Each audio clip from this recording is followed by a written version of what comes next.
Will AI ruin poetry?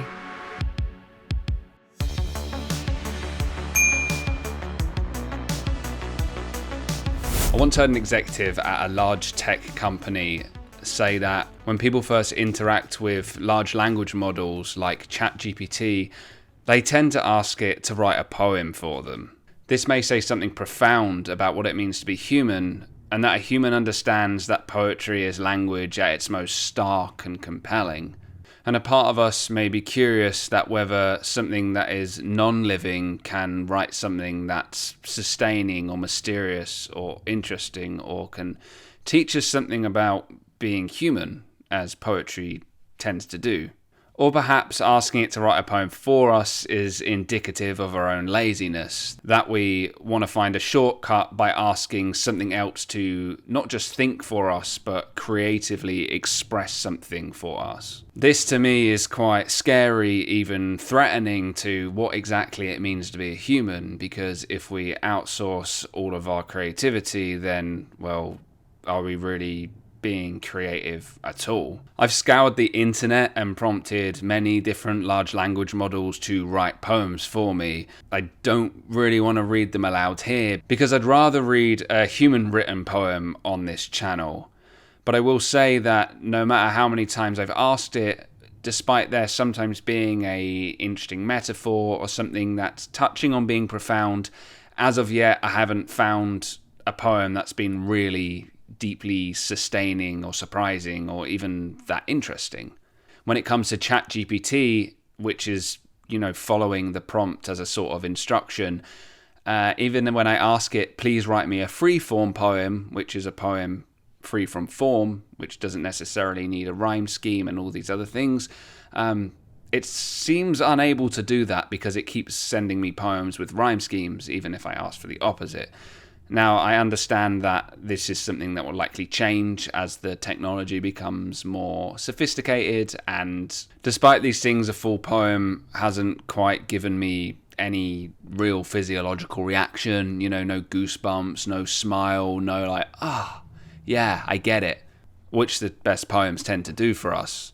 Of course, I already knew that the AI had written the poem, so I was primed to almost not want to like it anyway. And there is some research that backs it up, that when humans interact with poetry they know were written by AI, their response physiologically is more dulled than it would be when they listen to it knowing it was written by a human. So if you presented me a poem and pretended a human wrote it and it was written by AI, of course I could be duped into thinking, this is really cool and interesting and whatever else. But so far I don't think the technology is sophisticated enough to do that. The poetry feels quite amateurish. The other thing is, of course, the AI systems do not know what it means to be human at all. They can only pull from the data that is online and make, this is not scientifically correct, but it's almost like they're making guesses. They're inferring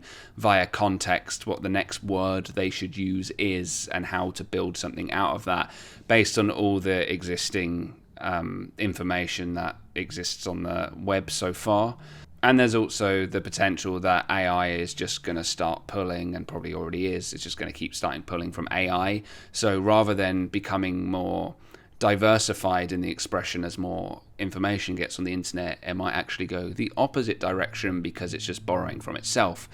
A good example of this is to look up images online. Let's say you brought giraffe images made by AI and then giraffe images taken by cameras, and you search them.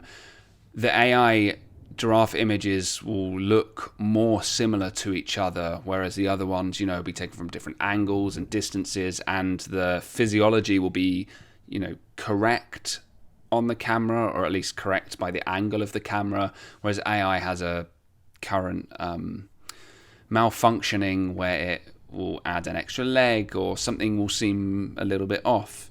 So at the moment, the poetry that AI produces is kind of bad.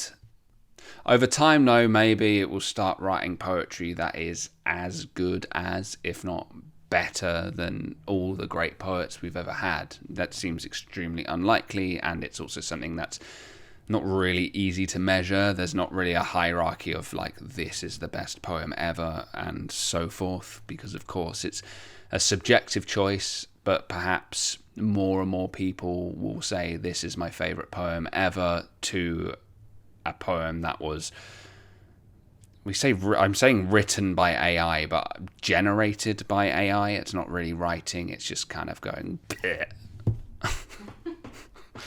So if you strip the human out of the poetry, is it really poetry at all? If poetry is plumbing the depths of emotional experience and the soul and spirit and, you know, the world outside of zeros and ones that computers are dealing with, can we really call it poetry, or is it something else entirely? Now, is it just looking as if it is something, but again, without the human element, the real touch of human, not just writing, but the human experience that brings about the writing? Can you really call it poetry, or is it just a simulation of? I mean, so much of our world at the moment is lived online. I feel like we're constantly living in simulations. We have a very externalized imaginative culture, for example. You know, we watch a lot of television, a lot of YouTube, ironically, and everything else, and this is information being pressed at us. And I think that if we're looking at artificial intelligence and the things that it's saying, it's like that's information pressing at us that hasn't even had a real human hand involved in it. This is something that's going to increasingly, because it already is, affect our opinions and emotions and ideas and culture and everything else. And do we really want this technology to take over not just pretty much everything we're reading online and even books, because it's going to just start making its own books? Do we want it to take over our creativity as well?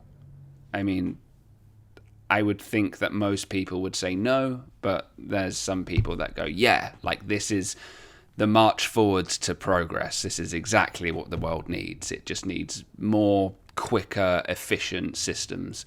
And this is kind of ironic, especially in terms of poetry, because poetry isn't meant to be quick. It's an art of slowing down, paying attention to like the emotions and feelings that are happening in your own body and the sensory world around you, to pick up on the smells and sights and sounds and impressions and human interactions and all these other things.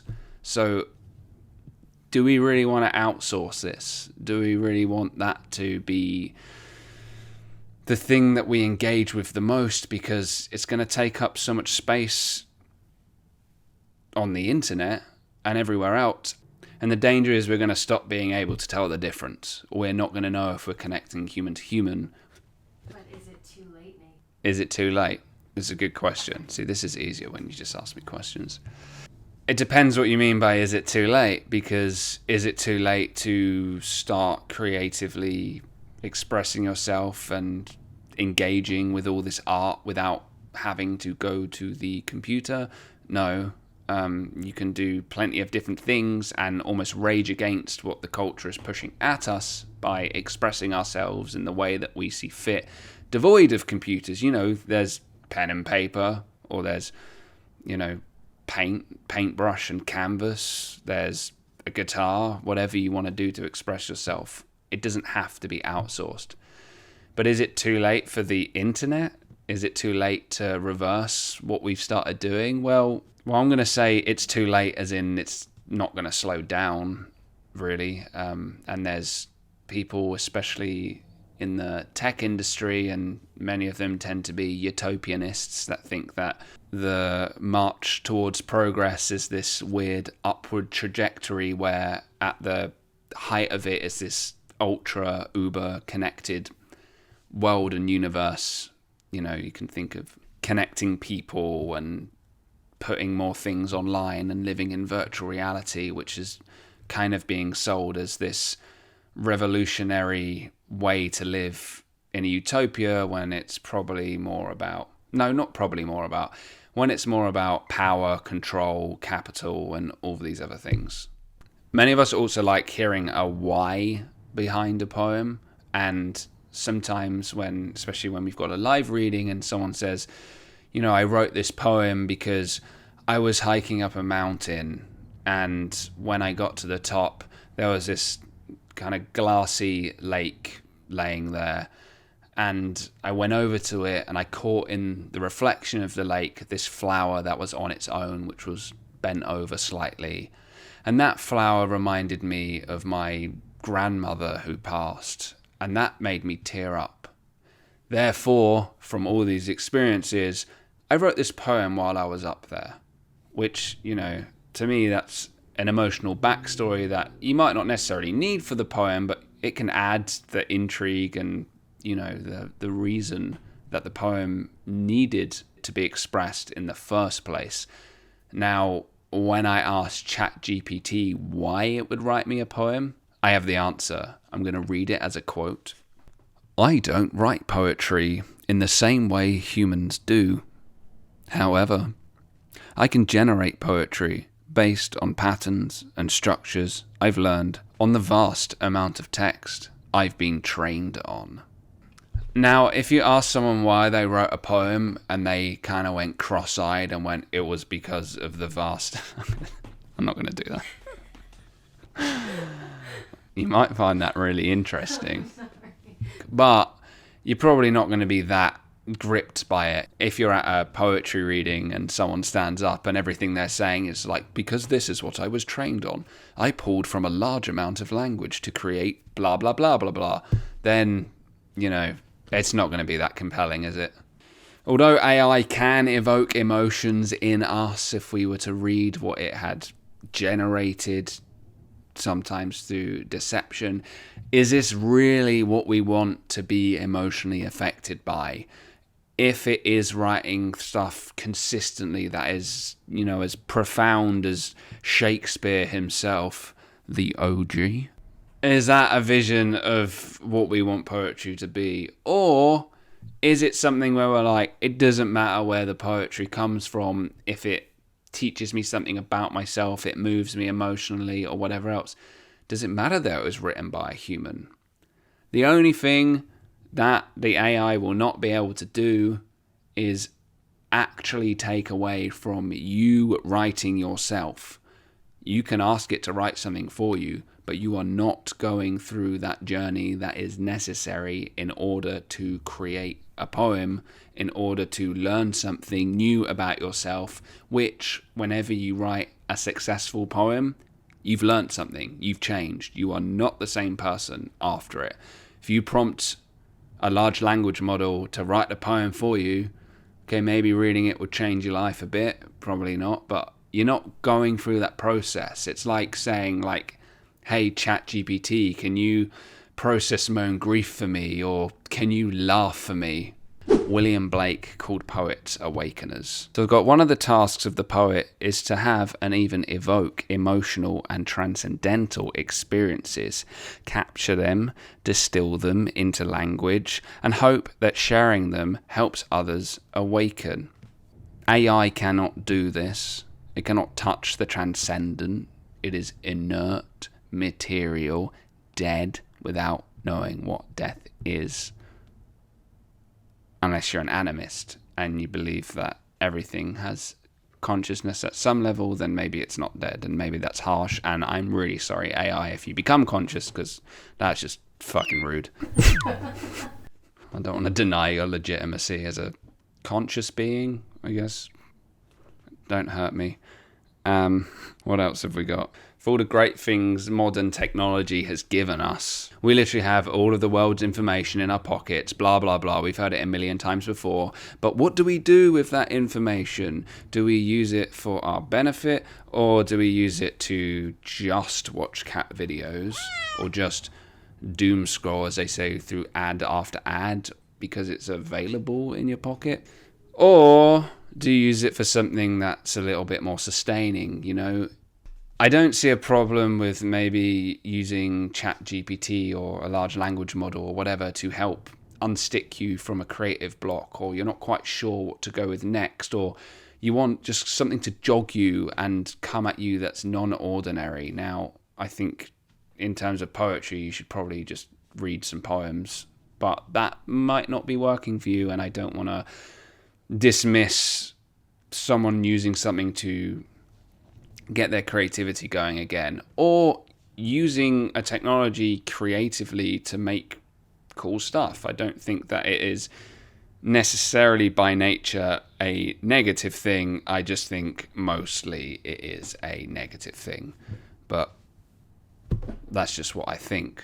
So what can we do? I think that we should make sure that we take control of our own creativity. And I really do think, and I said this earlier, but we need to express ourselves more, that we need to go deep into our own depths, into the internal, to create something external if we want to, because it has real beneficial results on our brains and bodies and spirits and all that other stuff. If you're just going externally for the creativity and you're just constantly having things come at you and you're not making anything yourself, obviously perfectly in your right to do that, but ask who is dreaming for you, or what is dreaming for you. Do you want AI to be the thing that is shaping your experience and ideas and all these other things? I don't, even though it's undoubtedly happening with some of the stuff I'm looking at on the internet.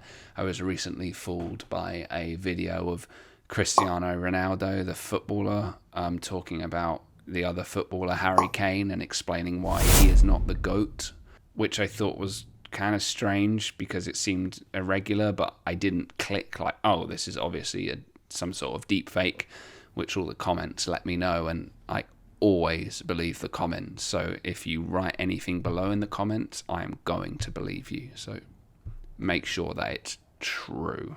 I want to read this last bit because I think it's interesting. If someone wants to use AI to write for them just because they want to slap their name on something, they're the ones losing out on how special and sacred and mysterious the art of poetry is and can be. AI might have all the knowledge in the world to pull from. It might be able to convince us that it's had a comparable experience by creating art that amazes and astounds us and dizzies us and puts us in trances and all that nonsense. But it will never be wise, probably. It will never be human. Rachel, do you have any questions or comments? Would you like to come around here and say them? If so, I call her wife. I think she's okay with that. I mean, yeah. Yeah. Yeah, you want to sit here? Where you are? Yeah, you might have some boss stuff to say. That's better than all the crap I was just saying. I don't know if I have anything boss to say. I don't know. Was that too much pressure? Do you want to sit on my lap? What do you think? Do you think AI is going to ruin creativity? Do you think it's a threat at all to what it is that we're expressing? Or have you read a poem that AI has written that has particularly gripped you or you find interesting?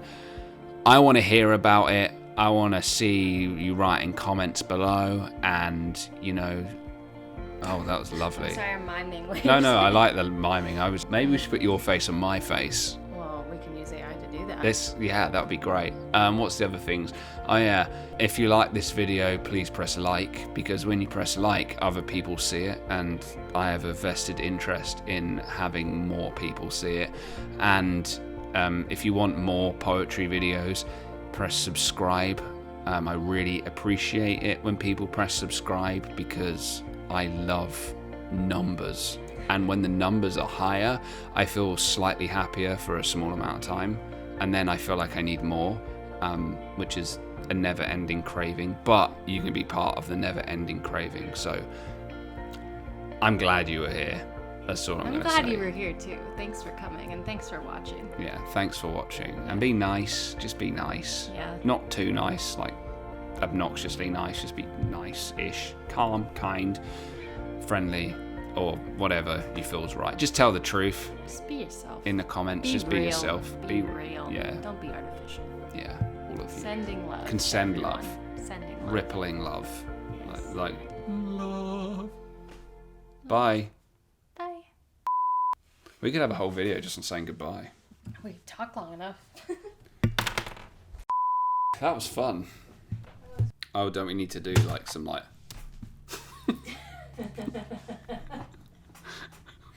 What's it? Will AI ruin creativity? If no one watches it, it's because you didn't do a clickbaity thing. Oh yeah. Wait, what's clickbaity for AI? I can't think of a way to be like, I am a robot. But this is like, then I feel really out of touch. It's probably not cool anymore because there are just robots that don't talk like that. I'm scared of robots.